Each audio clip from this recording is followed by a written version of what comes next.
Resulta fácil usar nuestras palabras para criticar y juzgar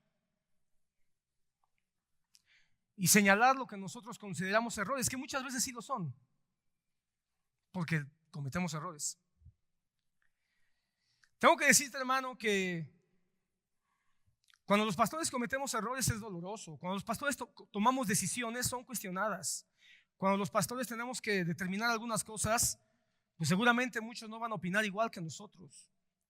Y tengo que decirte que muchas veces van a tener razón, o los que van a juzgar a los ministros van a tener toda la razón. Toda la razón. Pero en esos casos también va a ser muy importante buscar el lugar correcto para desahogar. Si es que fuimos heridos, si es que fuimos traicionados, si es que fuimos devastados, si es que fuimos decepcionados por un ministro, hay que buscar el lugar correcto donde vaciar nuestra basura.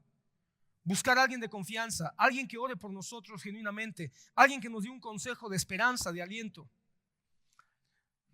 Pero muchas veces no es el caso. A veces solamente es que estamos muy acostumbrados a ser rápidos para hablar, rápidos para dar nuestra opinión, para juzgar. Y a veces no tenemos los elementos completos. Así funciona el chisme. Porque el chisme, hermano, solamente a alguien se le ocurre soltar algo y a veces no están todos los elementos. Alguien puede decir, bueno, el hermano Walter, ¿por qué está enfermo? Está en pecado. Pero quizá muchos no saben que tuvo un accidente muy grave hace muchos años y que posiblemente, eso es algo que no se ha determinado, pero posiblemente esto sea una secuela que no se detonó hasta ahora. Pero hay quienes ignoran eso. Y alguien puede sencillamente decir, no, pues yo creo que Dios le está quitando la memoria porque algo hizo, como los amigos de Job, ¿verdad? Somos rápidos. En el medio cristiano, hermano, de veras es sorprendente cómo cuando alguien se enferma, tiene una enfermedad de cualquier tipo, hermano, somos bien rápidos. No, yo creo que está en pecado. Somos bien rápidos, hermano. Parece que a veces, hermano, nos creemos verdaderamente los árbitros de todos nuestros hermanos. Estamos arbitreando sus vidas. Actuamos como si fuera nuestra responsabilidad, hermano, no nada más porque se nos ocurre, sino porque es nuestra responsabilidad, hermano, exponer los defectos, exponer los errores.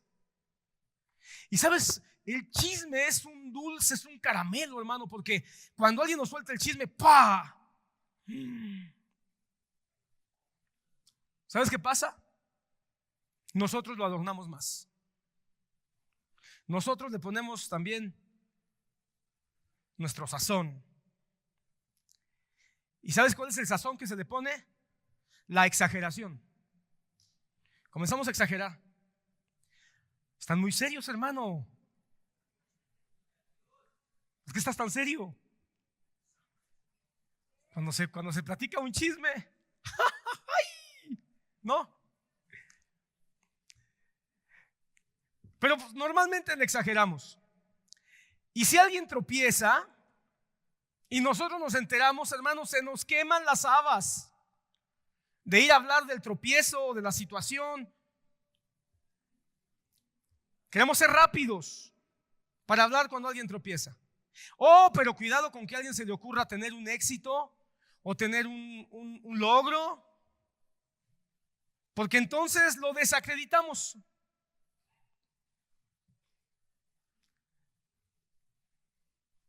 Si hay algo que se presta para la murmuración, no dudamos en exagerarlo. Oh, y esto no falla. Es que dicen, ¿verdad? Nunca asumimos la responsabilidad de esto es lo que yo creo, esto es lo que yo pienso. Dicen. Ay, hermano, es que muchos dicen. Es que yo me entero de muchas cosas, ¿vieras de cuántas? Y entonces se siembra la semilla de son un montón, toda la iglesia. Y cuando llega a los oídos del desacreditado dice, toda la iglesia lo sabe, toda la iglesia piensa mal de mí. Porque el que chismea está esperando que en algún momento eso llegue a los oídos del afectado. pero no a través de él, sino que digan, fíjate que alguien me dijo, que dijo. Y así el chismoso desaparece entre la multitud. Y cuando llega, le dice, es que dicen que muchos ya lo saben. Ya todos saben que me huelen los pies. Y eso que me pongo talco todos los domingos. Y entonces el diablo nos hace pensar que ya todos lo saben, entonces ya no voy a la iglesia. O qué vergüenza, mejor ya no le voy a hablar a nadie. Cuando hable, mejor voy a hablar así. Así para tratar de disimular un poquito. O voy a orear mis pies para que no se note el... Porque la verdad es que muchas veces es realidad, pero la exageración y el desacreditamiento es algo que daña. Hermano, ¿para qué fue creada nuestra boca? La palabra dice que fuimos creados para la alabanza de la gloria de su gracia. Y si fuimos creados para la gloria de su alabanza de su gracia, ¿será que solo nuestras manos para levantarlas al cielo?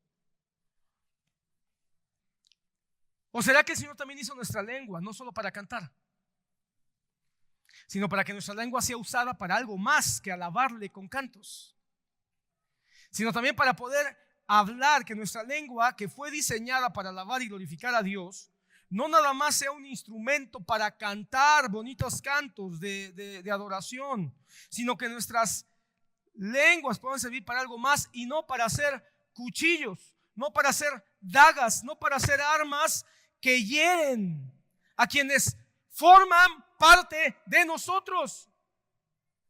Porque la iglesia es el cuerpo de Cristo. Mira lo que dice Efesios 5:18. Es el pasaje que hemos estado leyendo con anterioridad. Y no os embriaguéis con vino, en lo cual hay disolución,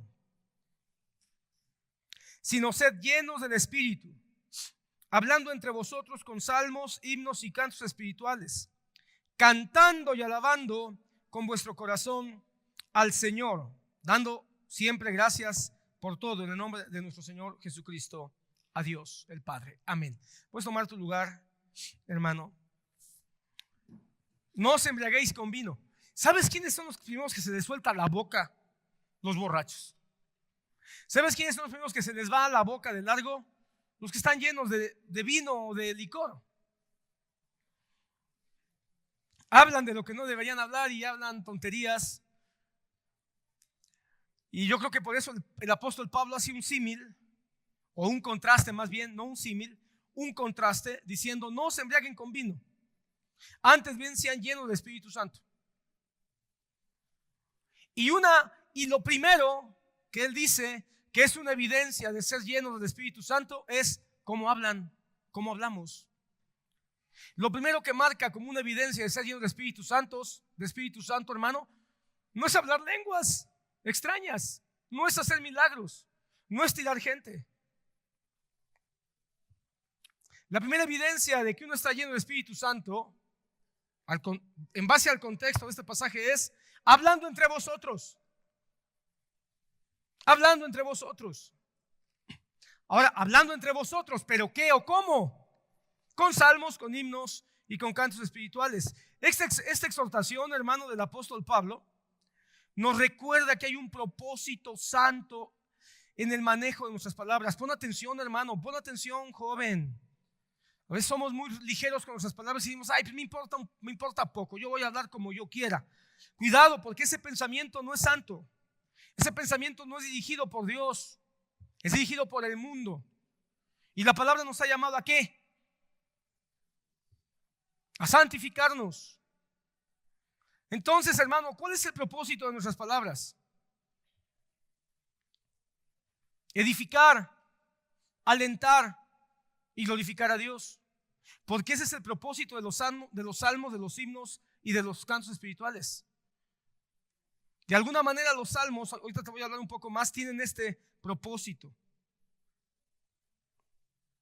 Los salmos, los himnos y los cánticos espirituales, el contenido de lo que tienen, el contenido de lo que son, el contenido o el propósito de su existencia de los salmos, es combatir precisamente la división, la crítica y la destrucción.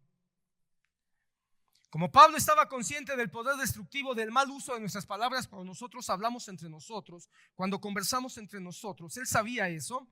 Él, cuando escribe a los Gálatas, es más rudo. Porque mira, hermano, la carta a los Filipenses es la carta de un Pablo amoroso, bondadoso, tierno y comprensivo. La carta a los Efesios es la carta de un apóstol preocupado por la vida, por la conducta, y quiere animar a la iglesia.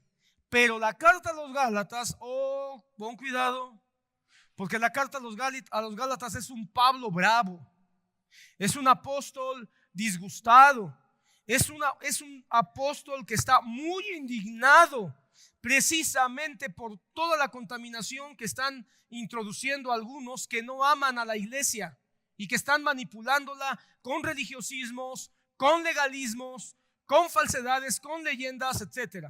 Él no se va a poner a chismear, él va a ser claro y directo. Pongan cuidado con esos perros que han metido el judaísmo a la iglesia. Así le llama Pablo en Gálatas. Hermano, la carta de Gálatas es la carta prohibida para las iglesias mesiánicas. Van a hablar de otros, pero no de los Gálatas. Pero Gálatas, hermano, en ese rigor que el apóstol Pablo escribe, también tiene algunas cosas que decir acerca de cómo se habla o cómo hablamos entre nosotros. Gálatas 5.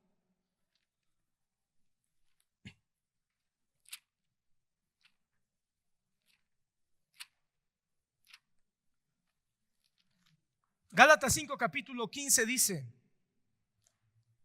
bueno, creo que va a ayudar mucho si leemos desde el 13, porque vosotros, hermanos, a libertad fuisteis llamados, solo que no uséis la libertad como pretexto para la carne, sino servíos por amor los unos a los otros, servíos por amor los unos a los otros, porque toda la ley en una palabra se cumple en el precepto: amarás a tu prójimo como a ti mismo. 15. Pero si os mordéis y os devoráis unos a otros, tened cuidado, no sea que os consumáis unos a otros. Digo pues, andad en el espíritu y no cumplan el deseo de la carne. Hermano, ¿habías alguna vez escuchado del canibalismo cristiano? Bueno, ya sabemos que los aztecas eran caníbales. Hacían pozole, pero no con cabeza de cerdo, sino con cabeza de sus víctimas. Y todavía hay algunos ahí que dicen, hay que volver a exaltar al pueblo azteca. Dios guarde la hora. Yo bendigo a Dios, hermano. Yo bendigo a Dios que vinieron los españoles, hermano, y acabaron con esa raza tan perversa, tan malévola y tan violenta que eran los aztecas. Aunque usted no diga amén, si usted está muy contento, muy feliz, somos la raza azteca. Uy, hermano, yo soy de la raza de Cristo.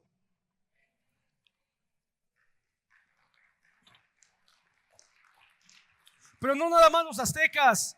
Sabemos que en Australia, hermano, incluso muchos misioneros fueron hechos carnitas, hermano, por algunas tribus de Australia.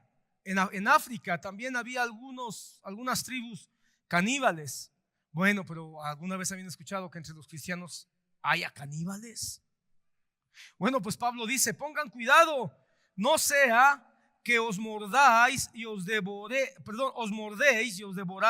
unos a otros. Y fíjate que sazona el pensamiento diciendo, andad por el espíritu. Una vez más conecta el andar en el espíritu con el cómo hablamos.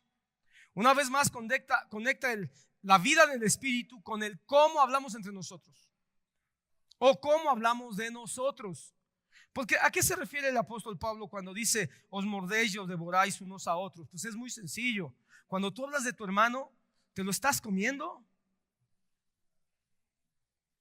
¿O lo estás elogiando y bendiciendo? Hay gente que cuando se habla de su equipo América, no les toques a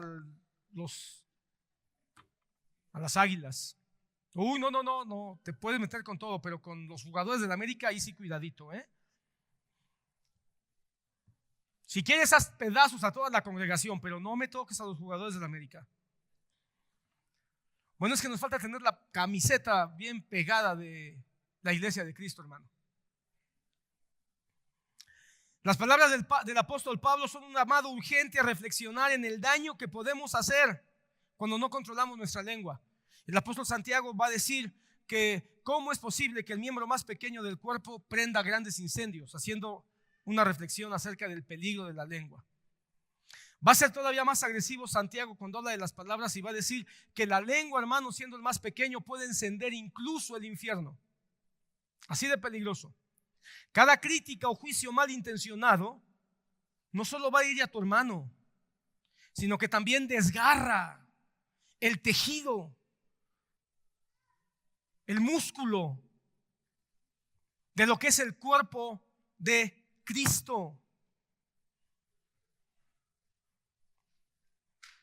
Y esa va a ser la reflexión a la que nos va a llevar el apóstol Pablo hablando de la Santa Cena. Porque alguien dirá, ¿qué tiene que ver eso en un día como hoy donde celebramos la Santa Cena? Alguien podría decir, ¿qué tiene esto que ver con la Cena del Señor? Bueno, pues todo.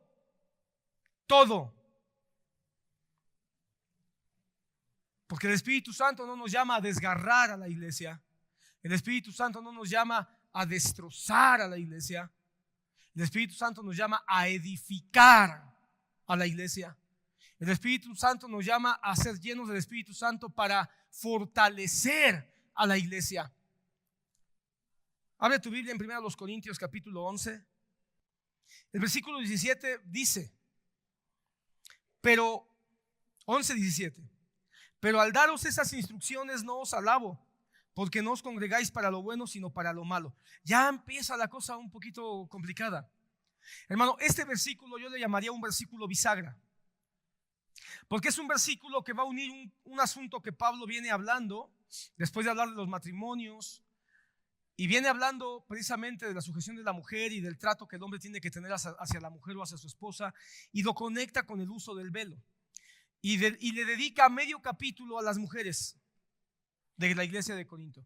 Medio capítulo a hablarle a las mujeres para hablarles acerca del significado del uso del velo. No voy a hablar de eso ahora, pero él se da cuenta que cuando habla del velo se está metiendo en un terreno difícil. Ya desde aquel tiempo, hermano, desde aquel tiempo, el primer siglo, ya era un tema complicado hablar del velo. Y Pablo se da cuenta. Y conforme va construyendo su explicación de por qué la mujer debe usar velo, cuáles son las implicaciones espirituales que el uso del velo tiene, como un símbolo, y hago comillas, hermano, porque cuando hablo de un símbolo estoy hablando de un símbolo que representa una realidad, ¿de acuerdo? Porque a veces decimos, bueno, pues si es un símbolo entonces no vale. No, ¿cómo no? Todos los símbolos tienen valor. Lo que estamos haciendo ahora, la Santa Cena, el pan y el vino, son un símbolo, pero son un símbolo de una realidad. Y esa realidad es lo que impacta nuestras vidas, no el símbolo. El pan y el vino por sí mismo, hermano, no tienen un impacto, pero lo que simbolizan, lo que representan, sí. ¿Qué representan? Que Cristo está en medio de nosotros, y eso es una realidad. Y si Cristo está en medio de nosotros, cuando nosotros tomamos el pan y el vino con fe, entonces la realidad de Cristo entre nosotros nos bendice, nos toca, nos transforma. Bueno, él ya viene hablando del velo y dice, sí es un símbolo, pero tiene una realidad que sí es efectiva, que sí tiene una razón, que sí tiene un mensaje. Por eso el consejo final del apóstol Pablo va a ser, la mujer debería usar velo. Sin embargo, yo sé, fíjate cómo termina, fíjate cómo termina el versículo 3, si ya me sacaste del tema. Juzgad vosotros mismos, ¿es propio que la mujer ore a Dios con la cabeza descubierta?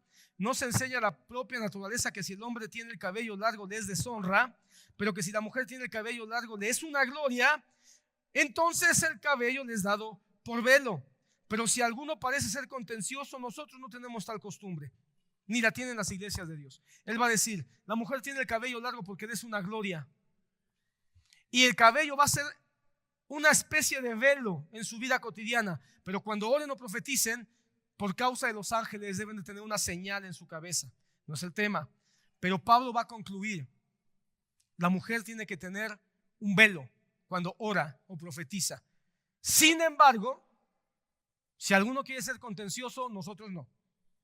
Y las iglesias de Dios no tienen que tener por costumbre la contienda, sino la instrucción, la capacitación, la exposición. ¿Ok? Y después de hablar de esto hace una frase bisagra. Y esa frase bisagra dice otra vez: al daros esas instrucciones no los alabo, porque no os congregáis para lo bueno, sino para lo malo. Lo que está diciendo es, todo lo que ya dije, no hay mucho para alabarlos, porque están haciendo cosas malas. Pero todo lo malo que están haciendo, Corintios, todavía no termina, porque no nada más están teniendo cosas malas en sus relaciones, en su entendimiento de la autoridad, en su matrimonio, en su entendimiento de la mujer en relación con su autoridad, que es el varón. No, tienen otros problemas, y también tiene que ver con el culto, tiene que ver con su liturgia, tiene que ver cuando se reúnen ustedes a tener un servicio para Dios. Y empieza a hablarles acerca de la Santa Cena, que es cuando están reunidos. Mira el versículo, ya después de que dice algunas cosas de la Santa Cena, el versículo 27 dice: de manera que el que coma el pan o beba la copa del Señor indignamente será culpable del cuerpo y de la sangre del Señor. Por tanto, examínese cada uno a sí mismo, y entonces coma del pan y beba la copa. Pero ¿por qué dice que se puede beber indignamente? Porque hay un llamado a la examinación propia o el autoexamen cuando se celebra la mesa del Señor. Mira un poco antes para que podamos un poco entender. Versículo 19. Porque es necesario que entre vosotros haya bandos, a fin de que se manifiesten entre vosotros los que son aprobados. Por tanto, cuando os reunís, esto ya no es a comer la cena del Señor, porque al comer cada uno toma primero su propia cena, y uno pasa hambre y otro se embriaga. ¿Qué? ¿No tenéis casas para comer y beber? ¿Y por qué menospreciáis a la iglesia de Dios y avergüenzan a los que nada tienen? Entonces Pablo dice: hagan un autoexamen, autoexaminémonos, porque cuando ustedes se reúnen menospreciándose entre ustedes, se reúnen haciendo menosprecios de los que tienen más, de los que tienen menos, menospreciándose de los que son más espirituales, de los que no parecen tan espirituales, menospreciándose unos a otros, de los que parecen que son más capaces, de los que son menos capaces, menospreciando a los que parecen ser mejores líderes de los que son menos líderes, opinando y juzgando quién debería hacer tal cosa o quién debería hacer tal otra cosa. Ya no se reúnen para estar juntos en armonía, alabando al Señor. Y mucho de esto es porque muchos de ustedes se están embriagando. ¿Ves la conexión? ¿Ves la conexión? ¿Qué dijo Pablo en Efesios? No os embriaguéis con vino, sino antes bien sean llenos del Espíritu, hablando entre ustedes con salmos, etcétera. ¿De acuerdo? Ahora Pablo dice: se están embriagando. ¿Qué significa eso? Que si ustedes se están embriagando, entonces no están llenos del Espíritu. Si se están embriagando, no están hablando entre ustedes para edificarse, para alentarse y para animarse. Si ustedes se están embriagando, se están destruyendo, se están devorando, se están desmoronando como iglesia, se están rasgando el cuerpo de Cristo. Por eso Pablo hace un llamado y dice: no se embriaguen, examinémonos. Aleluyita. Sonríe, Cristo te ama. Entonces, para Pablo, la cuestión es: ¿cómo podemos participar dignamente en un acto tan sagrado si con nuestras palabras, cuando hablamos entre nosotros, reflejamos juicio, reflejamos rencor, reflejamos resentimiento y reflejamos división? ¿Cómo podemos reunirnos a recordar el maravilloso, sublime sacrificio de Cristo mientras usamos nuestras lenguas para destruir aquello que Él vino a salvar, que Él vino a rescatar, que es su iglesia? Tenemos que entender hoy muy claramente algo, hermanos, o recordar, el cuerpo del Señor no es solamente eso. El cuerpo del Señor, hermano, no es el pan ahí hecho pedacitos. El cuerpo del Señor no es la sangre simbolizada en el vino, en cada copa. No, no, no. Eso, lo voy a decir con mucho cuidado, eso no es el cuerpo de Cristo. Lo que está en estas mesas no es el cuerpo de Cristo.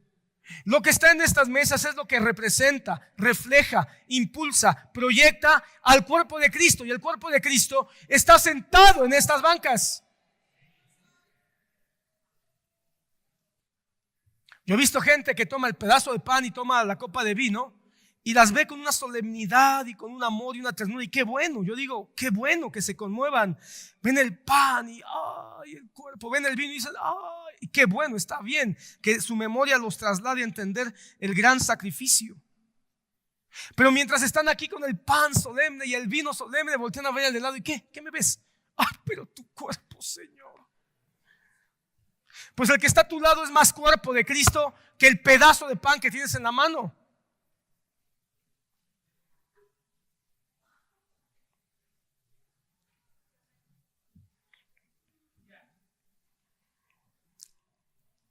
Nuestros hermanos en la fe, aún aquellos que ya murieron y que vivieron hace siglos, son parte de nosotros.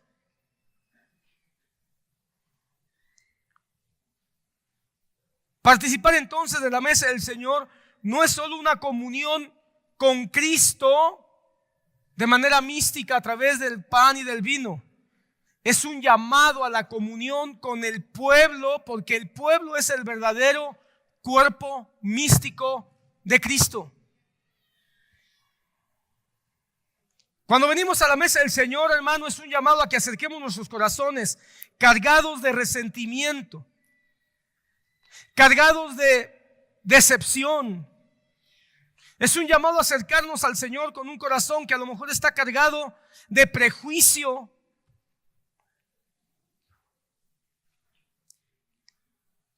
de dolor profundo, de heridas que todavía están supurando pus, y que vengamos delante del Señor y podamos perdonar y pedir perdón, por supuesto. Pero pedir perdón ¿de qué? De que hemos fallado, Señor, en discernir el cuerpo de Cristo, que son todos tus hijos en todo el mundo, que de manera sincera han entregado su vida a ti. Entonces, hermano, la Santa Cena es un llamado a la unidad, es un llamado a la edificación mutua. Hermano, no es un requisito, hermano, quiero dejar eso en claro. La palabra no nos dice que es un requisito. El requisito para tomar la Santa Cena es creer que Jesús es Dios. El requisito para tomar la Santa Cena es creer que Jesucristo es nuestro Señor y nuestro Salvador. Y quizá, hermano, de una manera indirecta haber sido bautizados, porque el bautismo es la confesión pública con todo nuestro ser de que realmente nosotros hemos muerto al pecado y hemos nacido una nueva vida en Cristo Jesús. Entonces no es un requisito, pero sí es un llamado de parte del apóstol Pablo a reflexionar, a acercarnos, no como un requisito, pero sí como una reflexión humilde de cómo está mi corazón en cuanto a la valoración que yo tengo o no del cuerpo de Cristo. Porque la Santa Cena, hermano, es un llamado a la unidad. Vosotros, siendo muchos, son uno solo. Ahora, ¿cómo podemos lograr eso? ¿Cómo podemos combatir el chisme? ¿Cómo podemos combatir la murmuración en nuestras conversaciones? No quiero aquí desgastarme, hermano, quizá con un tema muy amplio. Solamente quiero mencionar una sola cosa. Una práctica muy sencilla que tiene que ver con las palabras del apóstol Pablo en el consejo de esta mañana. No quiero llevarte de un lado a otro de la Biblia, no quiero llevarte de un lado a otro de las Santas Escrituras viendo asuntos que son verdaderos, que son certeros, que son correctos. Solo uno. Porque a veces mencionamos tantos textos que a veces no retenemos mucho. Pero solo uno, ya lo leímos. Por supuesto que requiere dedicación, requiere determinación, aceptación, requiere disciplina. Disciplina. ¿Cuál es el consejo que nos dio hoy el apóstol Pablo en su palabra? Muy sencillo. Hablen salmos. Hablen salmos. Tan sencillo pero tan complicado al mismo tiempo. Hablen entre ustedes salmos. ¿Qué secreto, qué poder hay en los salmos? La próxima reunión, hermano, que tengamos, si Dios nos da vida y fuerza, te voy a hablar de esto con más detalle, sobre los salmos, porque es un libro maravilloso, muy importante. No por nada está en el centro de la Biblia casi, y no por nada todas las Biblias, hermano, el versículo central de la Biblia está en el libro de los Salmos. No lo recuerdo ahora, pero el versículo central, si tú sumas todos los versículos de la Biblia, todos los versículos, y buscas cuál es el que está al centro, está en los Salmos. Eso está como para una trivia, ¿verdad? Una pregunta de trivia. No lo recuerdo ahora, pero está ahí en los Salmos. Bueno, pero muy cerca, aunque no recuerdo ahora, me parece que está muy cerca del Salmo 133. Mirad cuán bueno y delicioso es habitar los hermanos juntos en armonía. Ya con ese versículo, hermano, como que vamos dándole sentido al mensaje de hoy. Solo ese versículo. Estén ustedes como hermanos en armonía. Y para estar en armonía, pues, veamos cómo hablamos entre nosotros. ¿De qué hablamos cuando estamos juntos? Pero ¿cuál es el consejo entonces? Hablen con salmos. ¿Qué significa eso? Por principio hay que conocer los salmos, valorar los salmos, leer los salmos, escudriñar los salmos. Un libro, hermano, que a muchos les da pereza, porque es un libro muy grande.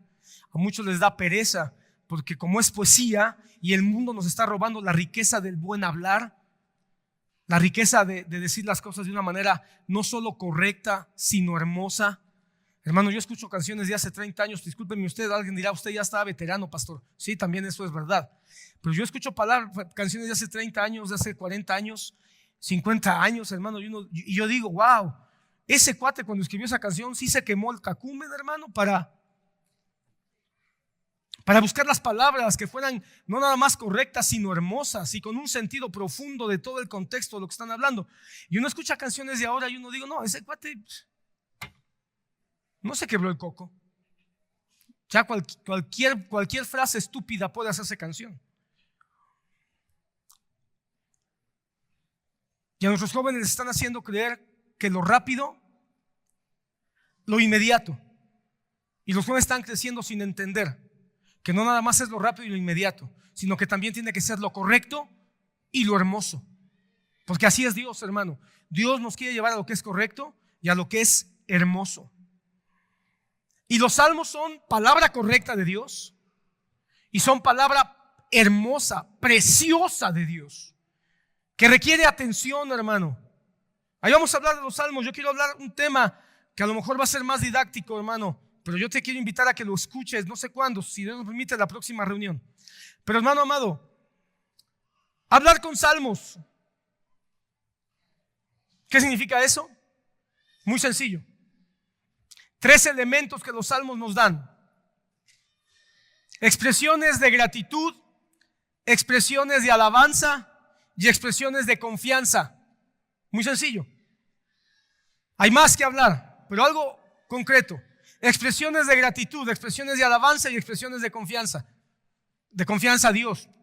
Bueno, esto, cuando tú hables, habla con gratitud. Cuando hablemos entre nosotros, hablemos con alabanza.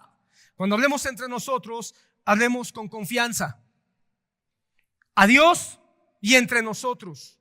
Agradezcámonos entre nosotros. Aprendamos a darnos gratitud los unos a los otros. Gracias por tu tiempo, gracias por tu atención, gracias por tu oración. Aprendamos a hablarnos con alabanzas entre nosotros.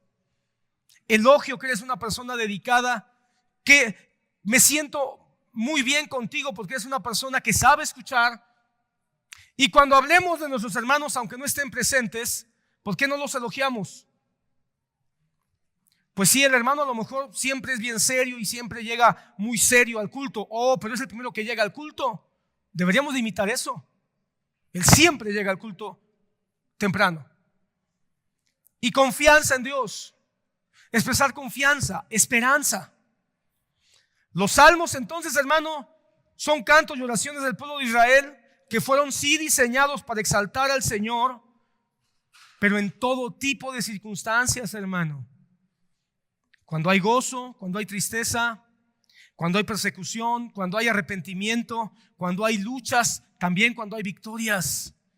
Entonces los salmos nos van a dar un bagaje para poder hablar con Dios en medio de todas nuestras circunstancias. Porque ¿quién no ha pasado por momentos de gozo, de alegría y no sabemos cómo expresarnos? O momentos realmente de arrepentimiento, de aflicción, donde el Señor nos está llamando a cuentas y a veces no sabemos cómo expresarnos. Bueno, los salmos te dan la respuesta.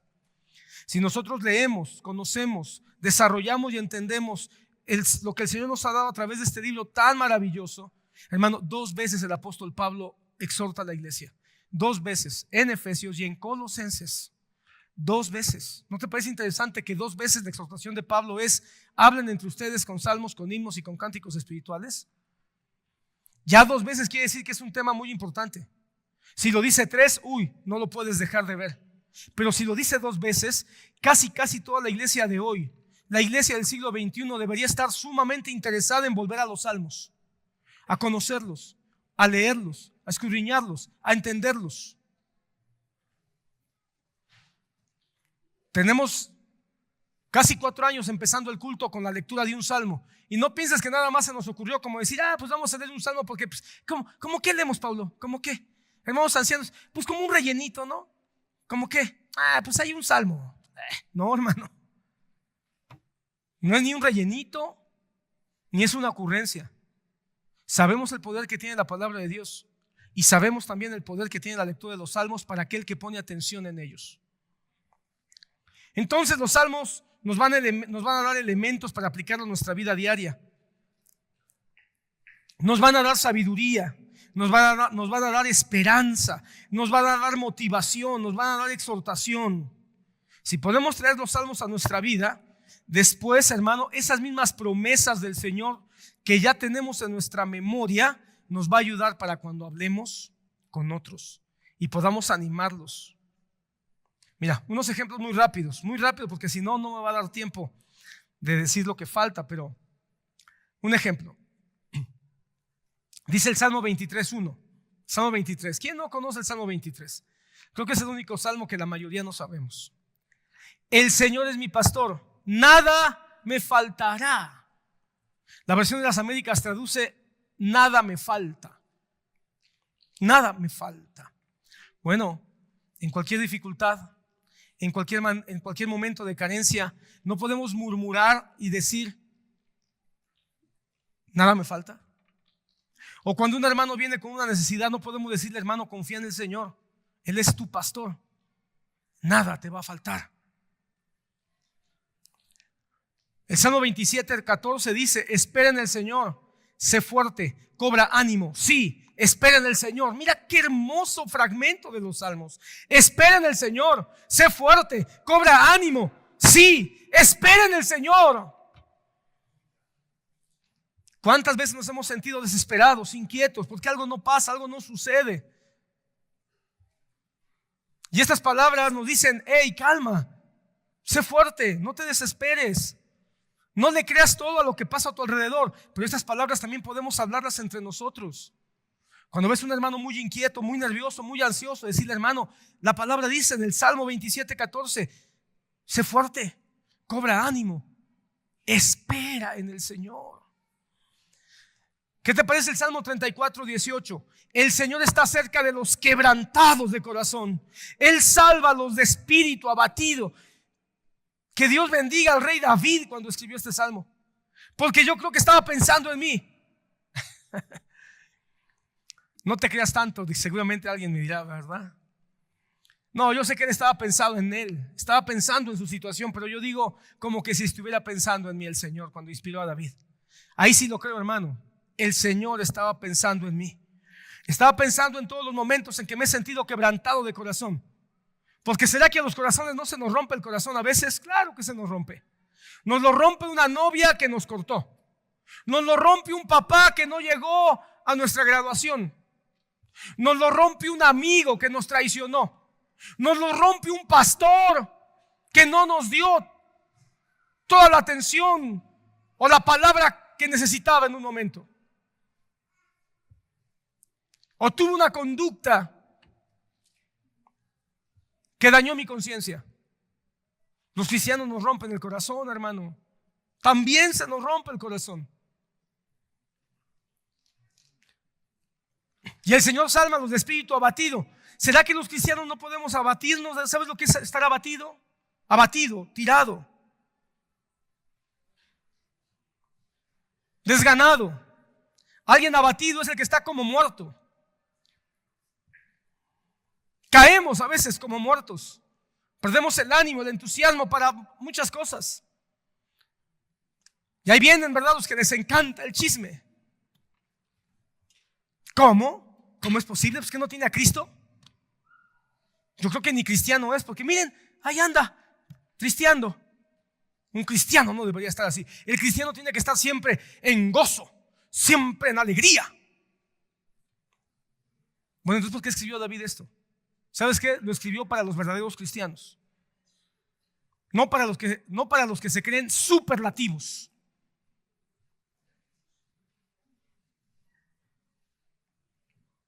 Muchos citan a Spurgeon. Yo me encanta citar a Spurgeon. A veces pienso que les caigo gordo porque lo cito demasiado, pero Spurgeon, el príncipe de los predicadores, el que con su mensaje animaba, exhortaba, confrontaba, desarticulaba a veces a falsos profetas, combatía falsas doctrinas, levantaba a la iglesia para que no se desanimara. Muchos no saben que Spurgeon pasó varios momentos, varias crisis de depresión. ¿Cómo? ¿El príncipe de los predicadores deprimido? Sí. Cuando se quemó el teatro donde él predicó por muchos años y muchos murieron, tardó meses en recuperarse. Y fue tan grave el daño y tan profunda la depresión de varios meses que se le desató la diabetes. Y esa enfermedad es la que lo llevó a la muerte, al príncipe de los predicadores. Pero qué bueno saber que hay palabras que nos pueden dar esperanza. El Señor está cerca de los quebrantados de corazón. Si alguno de ustedes siente su corazón quebrado, alguien o algo te quebró el corazón, esta palabra poderosa es para ti, porque es una palabra que reconoce que solo Dios restaura y sana nuestras heridas. Cuando vengan y te digan, un hermano está en pecado porque está enfermo, en vez de decir, sí, ¿verdad? ¿Qué pecado habrá cometido? Preguntémosle al Señor que nos revele su pecado. Mejor tómate del Espíritu Santo y habla salmos y di, no, ¿por qué no mejor oramos para que el Señor sane su corazón quebrantado? Porque eso puede estar dañando y causando su enfermedad. ¿Por qué no mejor oramos para que aún en medio de su enfermedad, sea cual sea, si se siente abatido, confíe en que el Señor está junto a él? Ese día que hablamos con Walter, mi esposa y yo, empezamos a recordar algunas cosas y mencionar algunas cosas. Y hermano, mi corazón se hizo así como un puño cuando empezó entre risas a derramar lágrimas y entre el llanto a tratar de sonreír por las palabras que estábamos tratando de darle de fuerza, de ánimo y también de esperanza, recordándole lo que Dios había hecho con él y que Dios no lo iba a dejar ahora. Hablar con salmo, hermanos, es entrar en una esfera espiritual o del espíritu, donde podemos transformar corazones y vidas y mentes con nuestras palabras, pero no conforme a nuestra perspectiva, sino la perspectiva de Dios. El libro de los Salmos es un libro de reto, porque nos reta la fe constantemente, nos reta la fe, nos reta a creer, nos reta a no creer lo que vemos, a no creer lo que pasa alrededor, sino lo que Dios dice en su palabra. Es un llamado a reemplazar la crítica con la edificación. Hablar con salmos, hermano, es entrenarnos para poder dar ánimo y esperanza en vez de estar fluyendo resentimiento, en vez de estar, ¿cómo se dice?, supurando resentimiento. Entrenarnos en los salmos y hablar con los salmos, hermano, es entrenarnos para ser constantes en la gratitud en vez de la queja. Si adoptáramos el hábito de leer salmos, de hablar salmos, de aprendernos salmos, y no necesariamente solo citarlos de manera literal o textual, sino tratar de tomar su sentido, seguramente nuestras conversaciones van a ser un reflejo de adoración, de alabanza a lo que hemos sido llamados. Dime o no si era un buen chisme. Un excelente chisme. De 8 columnas, de 8 planas. El rey David se acostó con la jovencita Betsabé. ¿Qué te parece el cincuentón de David con la doncella veinteañera de Betsabé? Era un buen chisme. Y cuando le llegó el chisme a Natán, el profeta, se comportó como un verdadero siervo de Dios, no como los profetillas de hoy, hermano. No como los pseudoprofetas que, hermano, Natán conoció de lo que estaba pasando. Y en vez de decir, tengo aquí un buen chisme, guardó silencio, hermano, y fue con Natán. Tú sabes la historia. A lo que quiero llegar, hermano, es que una vez que le habla con Natán y habla con la palabra, le da una palabra así de confrontación, porque quiero decirte que los salmos también nos confrontan muy fuertemente. Meterte a leer salmos también es meterte a que la palabra te confronte, te parta en dos. Pero después de que partió la conciencia de David, le dio esperanza. Si no fuera por lo que pasó, por ese error, esa caída, ese pecado de David y esa restauración que vino a través de la palabra genuina de un profeta de Dios, no tendríamos el Salmo 51. Qué belleza de salmo, hermano. Un salmo que nos da tanta esperanza, que nos da tanta fortaleza, que nos hace saber que el Señor, aunque nosotros no somos buenos, Él siempre es bueno.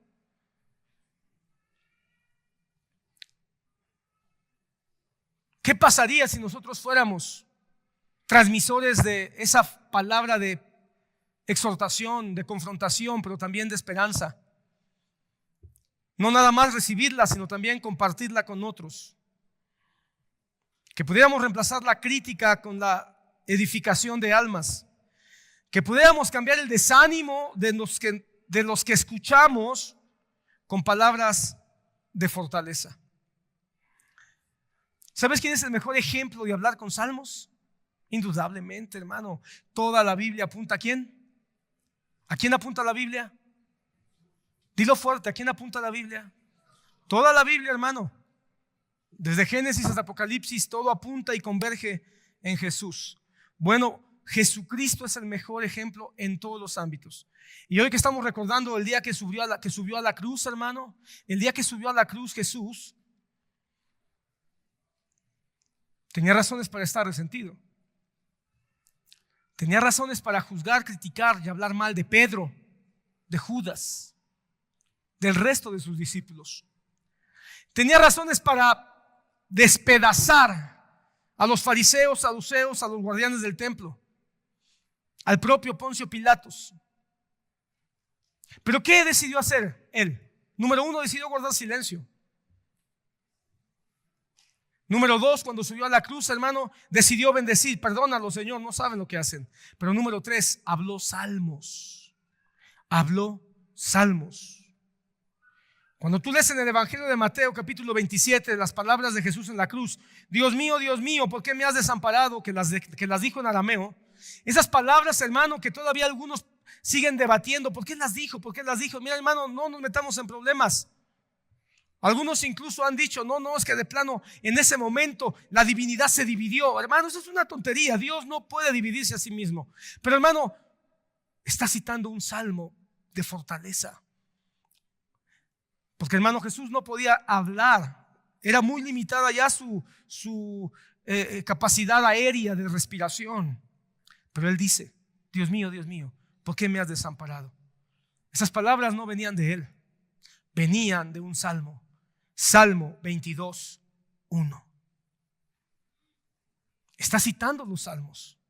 Ahora, ¿por qué está citando ese salmo? Porque él sabe el salmo completo. Jesús conoce el salmo completo.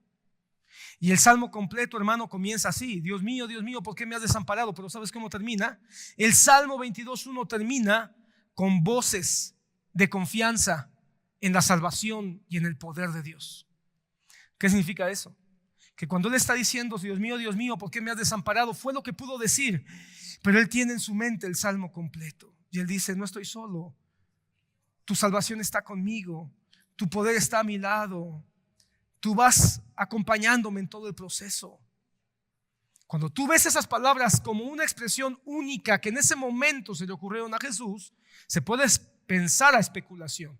Pero cuando tú conectas la palabra o la frase de Jesús con toda la Biblia, te tienes que transportar al Salmo 22 y entender que Él está usando lo que después Pablo va a aconsejarnos. Hablen entre vosotros con salmos. Pero no fue la única vez. Las últimas palabras, la última frase que está registrada de Jesucristo: Padre, en tus manos encomiendo mi espíritu. Lucas 23.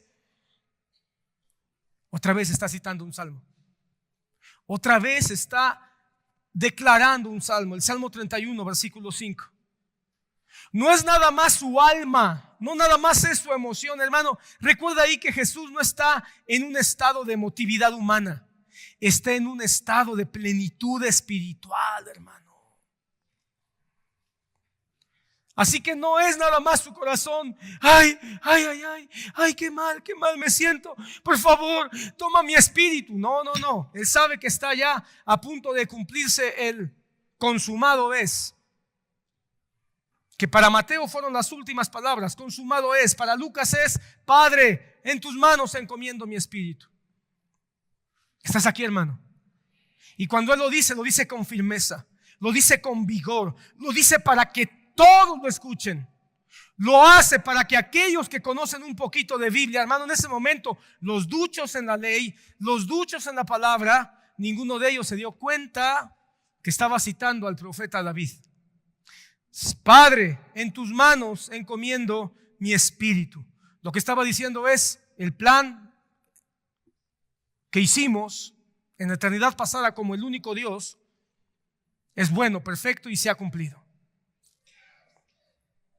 Si Jesús nos enseñó a hablar con salmos, bueno, algunos dicen que en el Getsemaní, en la Santa Cena que tuvo en el aposento alto, cuando dice que entonando un canto salieron al patio, algunos aseguran, y no es muy lejano de lo correcto, cantaron un salmo. Porque en la Pascua judía se cantaban salmos y Él va a cantar salmos. Si Él cantó salmos, habló salmos, en ese momento no estaba cantando, hermano, estaba hablando. Para aquellos que dicen que solo hay que cantar salmos, no, hay que ir más allá, hay que hablar salmos. Porque es el consejo de Pablo y es el ejemplo de nuestro Señor Jesucristo.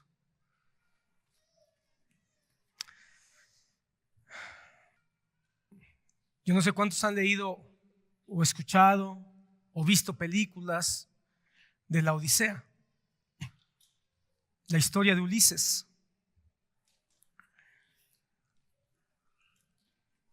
Dentro de la historia de la Odisea se nos narra la anécdota de su esposa, Penélope. Y Penélope, hermano, al ser una mujer tan hermosa y al tardarse tantos años su esposo, quedó perdido después de la guerra de Troya, muchos generales y gente noble de Ítaca, la isla donde era rey Ulises, le dicen: ya se murió tu esposo y tú tienes que volverte a casar porque tiene que haber un nuevo rey en nuestro país. Y entonces Penélope no sabe cómo evadir la presión que tiene, y entonces dice: ok, hagamos algo. Si cuando yo termine de construir este manto, de tejer este manto, no ha regresado Ulises, entonces yo voy a escoger uno entre todos ustedes para casarme. Y entonces la veían todos los días a Penélope, la veían tejer el manto, la veían tejer y avanzaba en el manto y todos decían: bueno, ahí va avanzando. Pero en la noche empezaba a destejerlo. Empezaba a destejerlo. Y ya para el otro día pues volvía a tejer un poquito más, pero en la noche volvía a destejerlo. Y así se la pasó, hermano, hasta que Ulises regresó. Pero el asunto es que Penélope cosía, pero en la noche se autosaboteaba. Algunos cristianos somos así. Estamos construyendo, aprendiendo la palabra, yendo a seminarios, no faltando a los cultos, sirviendo en nuestra iglesia, cantando, alabando, y estamos tejiendo una vida cristiana. Pero cuando hablamos entre nosotros, la destejemos.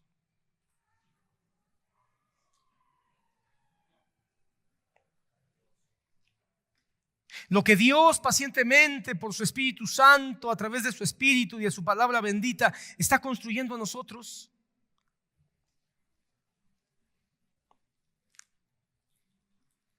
las críticas, las murmuraciones, los juicios a priori,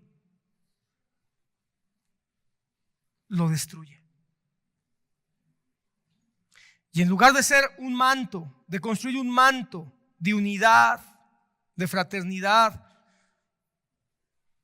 que el Espíritu Santo ha dicho que ya nos ha dado, nos convertimos en las manos que le prestamos al diablo para que termine destruyéndola o deshaciéndola. Ojalá y muchos hoy podamos tener un corazón para escuchar las palabras que finalmente nos hace el apóstol Pablo ahí también en Efesios. Efesios 4, capítulo 29. Efesios 4, capítulo 4, versículo 29. No salga de vuestra boca ninguna palabra mala, sino solo la que sea buena para edificación, según la necesidad del momento, para que puedan impartir gracia a los que escuchan. Esta es la súplica del apóstol Pablo. A ver, iglesia, dice Pablo, tomen conciencia, tomemos conciencia. Cuiden sus palabras, que no salgan palabras malas. Si ustedes hablan salmos, se van a asegurar de que sus palabras son buenas. Si ustedes hablan el contenido de lo que el Señor les enseña en su palabra, van a hablar palabras buenas, que no salga palabra mala, porque tienen un impacto en las vidas de ustedes, pero también de los que los escuchan. Hablen palabras que sean buenas para edificar, palabras que sean buenas para construir, palabras que sean buenas para alentar. Y si queremos sacar esto un poco más profundo, comienza con tu esposa, comienza con tus hijos. Dale palabras que los edifiquen, no palabras falsas, palabras que los edifiquen. A tu esposa, a tu esposo, halágala, anímalo. Aquellas que sean buenas para edificación según la necesidad del momento. Identifica cuál es la necesidad. Quizá necesitas dar una palabra dura y fuerte, pero que sea para exhortar. O quizá necesitas dar una palabra dulce y tierna, que sea para animar. Ve cuál es el momento que está sucediendo. Pero cuán duros de corazón somos para mantener nuestros sentidos abiertos y atentos a la necesidad del momento. ¿Y sabes por qué? Porque casi la mayoría del tiempo estamos más atentos a la necesidad que nosotros tenemos.